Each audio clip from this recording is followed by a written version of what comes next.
اس سے قبل میں نے علامہ اقبال کی پہلی غزل کے کچھ منتخب اشعار پر تبصرہ کیا تھا، اور دوسری غزل جو علامہ اقبال کی بیحد خوبصورت غزل ہے، اور اس غزل کی سب سے بڑی خوبی یہ ہے کہ اس میں ایک ترتیب ہے، ربط و تسلسل ہے۔ جیسا کہ ہم تمام لوگ جانتے ہیں کہ غزل کا ہر شعر معنوی اعتبار سے ایک دوسرے سے جداگانہ ہوتا ہے، الگ الگ معنویت کا حامل ہوتا ہے، لیکن علامہ اقبال کی غزل کی سب سے بڑی خوبی یہ ہے کہ ان کی غزلوں میں ایک ربط ہے، ایک تسلسل ہے، اور یہ دوسری غزل اس کی سب سے بہترین، عمدہ اور خوبصورت مثال ہے۔ اس سے قبل میں نے دوسری غزل کے پہلے اشعار پر کچھ گفتگو کی تھی۔ آج میں نے دوسری غزل کے دیگر اشعار جو بیحد ایگزامینیشن کے پوائنٹ آف ویو سے اور نالج کے پوائنٹ آف ویو سے بھی بیحد اہم ہے، امپورٹنٹ ہے، اس کو آپ بغور سنیں گے، ایک ایک بات اس کی بیحد قیمتی ہوگی، اور آپ کو پریکٹیکل لائف میں، عملی زندگی میں بھی اس سے بیحد فائدہ ہوگا، اور اس میں دلچسپی کے بھی عناصر موجود ہیں۔ تو اب میں اس غزل کے دوسرے شعر کی طرف روشنی ڈالنے کی کوشش کر رہا ہوں۔ علامہ اقبال کی دوسری غزل کا دوسرا شعر۔ علامہ اقبال کہتے ہیں کہ اگر ہنگامہ ہائے شوق سے ہے لامکاں خالی، اگر ہنگامہ ہائے شوق سے ہے لامکاں خالی، خطا کس کی ہے یا رب، لامکاں تیرا ہے یا میرا۔ کتنی خوبصورت باتیں علامہ اقبال نے اس شعر کی روشنی میں کی ہیں، آپ سماعت فرمائیں۔ اگر ہنگامہ ہائے شوق سے ہے لامکاں خالی، لامکاں کہتے ہیں جہاں اللہ کی ذات ہے، لامکاں اللہ کی ذات۔ اقبال کہتے ہیں کہ لامکاں میں کسی بھی طرح کی کوئی ہنگامہ، کوئی شور نہیں ہے، بالکل خاموشی ہے، بالکل سناٹا ہے۔ چونکہ فرشتے صرف اللہ کی عبادت کرتے ہیں، فرشتے اور حور و ملائک کے دلوں میں اللہ نے ایک بے چین اور مضطرب دل نہیں دیا ہے۔ یہ دل، بے چین اور مضطرب دل، صرف آدم کے سینے میں اللہ نے دی ہے۔ تو آدم کی جب محبت بھری آواز عرش اعظم تک پہنچتی ہے، لامکاں تک پہنچتی ہے، تو ایک شور اور ایک ہنگامہ ہوتا ہے، جیسا کہ پہلی غزل میں بھی میں نے کہی تھی۔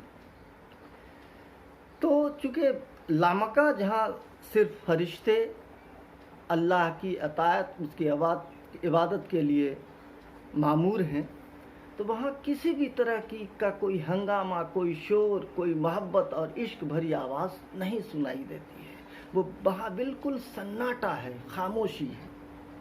تو اقبال کہتے ہیں کہ اے اللہ، اگر محبت بھری آواز یعنی ہنگامہ شوق، اگر ہنگامہ ہائے شوق سے، اگر محبت بھری آواز سے تیرا لامکاں خالی ہے، تو اس میں میرا کیا قصور ہے، میری کیا خطا ہے، خطا کس کی ہے یا رب، لامکاں تیرا ہے یا میرا۔ لامکاں تو تیرا ہے، وہ میرا تو نہیں ہے، تو اس میں میرا کیا قصور ہے، میری کیا غلطی ہے، میری کیا خطا ہے۔ تو نے ہم کو، آدم کو، اس سرزمین پر بھیجا، اور اس سرزمین سے عشق و محبت میں ڈوب کر رات کی تنہائی میں ایک مومن اللہ اور اس کے رسول صلی اللہ علیہ وسلم کی محبت میں گری و زاری کرتا ہے، اور یہ آواز اللہ کے نزدیک بے حد مقبول ہے۔ لیکن لامکاں جہاں فرشتے ہیں، جن کے سینے میں عشق و محبت سے بھرا ہوا مضطرب اور بے چین دل نہیں ہے، وہ تو کسی بھی طرح کا شور اور ہنگامہ نہیں کرتے، اس لیے ایک سناٹا ہے لامکاں میں۔ تو لامکاں میں سناٹے کے لیے یہ آدم یعنی انسان، مومن ذمہ دار نہیں ہے، بلکہ اس میں میرا کوئی قصور نہیں ہے، تیرا لامکہ اگر ہنگامہ ہائے شوق سے محبت بری آواز سے خالی ہے تو اس میں میری خطا نہیں ہے، میرا کوئی قصور نہیں ہے۔ تو نے جہاں ہم کو معمور کیا اس سرزمین پر بھیجا، بس یہ سرزمین ہی، اس سرزمین سے ہی میں گریو آہوزاری اور اپنی محبت بھری آواز پہنچاتا ہوں، بھیجتا ہوں۔ اب دوسرے شعر کی طرف چلیں، یہ اور بھی بےحد خوبصورت اور عمدہ شعر ہے۔ اسے صبح ازل انکار کی جرأت ہوئی کیوں کر۔ اسے کا مطلب فرشتے، فرشتے کا سردار عزازیل، آپ جانتے ہیں، آپ نے سنا ہوگا، آپ نے پڑھا ہوگا۔ اسے صبح ازل انکار کی جرأت ہوئی کیوں کر۔ اے اللہ، جب تو نے آدم کو بنایا اور اس میں روح ڈالی اور فرشتے کو سجدہ کرنے کہا، تو فرشتے نے، عزازیل نے جو فرشتے کا سردار تھا، اس نے آدم کو سجدہ کرنے سے انکار کر دیا، صرف اس لیے کہ فرشتے نوری مخلوق ہیں اور آدم جو ہے خاکی ہے، یعنی خاکی کو کمتر سمجھا گیا۔ یعنی عزازیل کے دل میں، اس کے من میں ایک کبر، ایک گھمنڈ ہوا کہ میں نوری ہوں، خاکی کے سامنے کیسے سجدہ کر سکتا ہوں۔ تو اقبال کہتے ہیں کہ اسے، یعنی فرشتے کو، عزازیل کو، صبح ازل، جس دن تو نے آدم کو بنایا تھا اور اس میں روح ڈالی تھی، انکار کی جرأت، انکار کی ہمت کیسے ہوئی۔ اسے صبح ازل انکار کی جرأت ہوئی کیوں کر۔ تیرے سامنے اللہ، عزازیل نے آدم کو سجدہ کرنے سے انکار کیوں کیا، اس کی ہمت کیسے ہوئی۔ مجھے معلوم کیا، کتنی خوبصورت بات ہے۔ مجھے معلوم کیا وہ رازداں تیرا ہے یا میرا۔ مجھے کیا خبر، مجھے کیا پتا، تو ہی تو راز جانتا ہے، وہ تیرا رازداں ہے۔ تو سب راز سے واقف ہے، تو غیب کی خبر رکھتا ہے، تو سارے علوم کا مالک ہے، تو سب کچھ کی خبر، ہر لمحے کی خبر رکھتا ہے۔ تو جانتا تھا، تجھے تو اس کا علم ہے، تجھے خبر ہوگی اے اللہ کہ میں عزازیل کو سجدہ کرنے کہوں گا اور وہ انکار کرے گا۔ تو مجھے معلوم کیا، اس نے کیوں ہمت کی سجدہ کرنے سے انکار کرنے کی، اس کے بارے میں کیا کہہ سکتا، مجھے کیا معلوم کہ تیرے سامنے کیوں ہمت کی اس نے۔ مجھے معلوم کیا وہ راز نہ، وہ راز و نیاز کی باتیں تو ہی جانتا تھا، مجھے کوئی خبر نہیں، اس کا علم نہیں، اس کے بارے میں کوئی پتہ نہیں۔ یعنی کہنا یہ چاہتے ہیں کہ انسان کو، اللہ کو یہ منظور ہوا کہ آدم علیہ السلام کو پیدا فرمایا جائے اور فرشتے کو حکم دیا سجدہ کرنے، لیکن فرشتے اصل میں یہ ہے کہ اللہ تعالیٰ کو آدم کو پیدا کرنا اور اس کو اس سرزمین پر بھیجنا مقصود تھا۔ اس لیے اللہ نے اپنی عبادت کے لیے، اپنی اطاعت کے لیے فرشتوں کے علاوہ انسان کو پیدا کیا اور اس سرزمین پر بھیجا۔ اگر انسان اس سرزمین پر نہیں ہوتے تو آپ غور کیجئے کہ لا الہ الا اللہ کی شہادت کون دیتا؟ اگر اس انسان کا وجود نہیں ہوتا، یہ دنیا نہیں ہوتی، یہ کائنات نہیں ہوتے اور دوسری جو مخلوقات ہیں اس سرزمین پر وہ نہیں ہوتے، تو اللہ کی وحدانیت کی شہادت کون دیتا؟ تو اللہ کو مقصود تھا آدم علیہ السلام کو پیدا فرمانا اور اس سرزمین پر بھیجنا۔ اب آپ اس کے آگے کے شعر کو دیکھیں۔ محمد بھی تیرا، جبریل بھی، قرآن بھی تیرا۔ کتنی خوبصورت، اہم اور مارکے کی بات علامہ اقبال نے کی ہے۔ اس سے ایمان کے اندر ایک نئی تازگی پیدا ہوتی ہے۔ اے اللہ، محمد صلی اللہ علیہ وسلم بھی تیرا ہے، تیرا محبوب ہے۔ جبریل جو تمام فرشتوں میں سب سے مقرب ہے، سب سے قریب ہے اللہ کے نزدیک، وہ بھی تیرا ہی ہے، یعنی محمد صلی اللہ علیہ وسلم بھی تیرا ہے، اور جبرائیل علیہ السلام بھی تیرا ہی ہے، اور قرآن بھی تیرا ہے۔ قرآن بھی کسی انسان کی آواز نہیں ہے، کسی مخلوق کی آواز نہیں ہے، بلکہ اللہ کی آواز ہے، اللہ کا پیغام ہے۔ تو گویا محمد صلی اللہ علیہ وسلم جس نے قرآن کو اس سرزمین پر انسانوں کو قرآن کے پیغام کو سنایا، تو محمد صلی اللہ علیہ وسلم بھی تیرا جس پر تو نے قرآن نازل کی، اور حضرت جبرائیل علیہ السلام جو قرآن کا پیغام محمد صلی اللہ علیہ وسلم تک پہنچاتے تھے، وہ بھی تیرا ہے، اور قرآن بھی تیرا ہے، یعنی محمد صلی اللہ علیہ وسلم بھی تیرا، جبرائیل علیہ السلام بھی تیرا، اور قرآن بھی تیرا، مگر یہ حرف شعری ترجمہ تیرا ہے یا میرا۔ لیکن قرآن کی ترجمانی، قرآن کی قرأت، قرآن کی تلاوت، اور قرآن کے پیغام کو عام کرنا، حرف شعری، حرف کا مطلب حرف، شعری کا مطلب میٹھی، یعنی قرآن کے میٹھے پیغام کو عام تو میں نے ہی کیا، آدم نے ہی کیا۔ قرآن کے پیغام کو اس سرزمین پر پھیلانے کا کام تو صرف اور صرف آدم نے کیا، مگر یہ حرف شعری ترجمہ تیرا ہے یا میرا، یہ حرف شعری ترجمہ تو میرا ہے، یعنی قرآن تیرا، محمد صلی اللہ علیہ وسلم بھی تیرا، جبرائیل بھی تیرا، لیکن اس قرآن کے پیغام کو عام کرنے کا، اس پیغام کو انسانیت تک پہنچانے کا کام اے اللہ ہم آدم نے، ہم بندہ مومن نے کیا۔ لہذا بندہ مومن کا بھی اللہ کے نزدیک بے حد بلند مقام ہے۔ کہا گیا ہے کہ اگر محمد مصطفیٰ صلی اللہ علیہ وسلم کو پیدا کرنا مقصود نہ ہوتا تو اللہ اس کائنات کو بھی پیدا نہیں کرتا۔ کتنی محبت تھی اللہ کو اپنے رسول صلی اللہ علیہ وسلم سے۔ اب آگے آخری شعر ہے اس غزل کا، اور بے حد امپورٹنٹ ہے ایگزامینیشن کے پوائنٹ آف ویو سے بھی، آپ اس کو غور کریں۔ اسی کوكب کی تابانی سے ہے تیرا جہاں روشن۔ کوكب کے معنی ستارہ، اور یہ استعارہ ہے کس کے لیے؟ بندہ مومن کے لیے۔ کوكب کس کو کہا گیا؟ بندہ مومن۔ اسی کوكب کی تابانی سے ہے تیرا جہاں روشن۔ آسمان میں سورج بھی ہے، ستارے بھی ہیں، چاند بھی ہے، لیکن وہ تمام روشنی بندہ مومن کی تابانی کے سامنے کچھ اہمیت نہیں رکھتا۔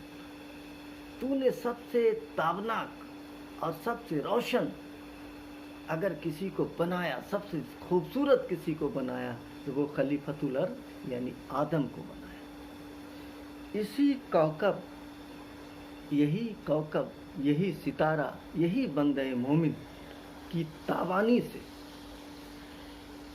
روشنی سے تیرا پورا جہاں، پوری کائنات، پوری دنیا روشن ہے، یعنی مومن کی روشنی سے سارا جہاں، پوری دنیا، پوری کائنات روشن و منور ہے۔ زوال آدم خاکی، اے اللہ اگر آدم کا زوال ہو رہا ہے، اس کا پتن ہو رہا ہے، اس کا ڈاؤن فال ہو رہا ہے، اس میں میرا کیا قصور ہے؟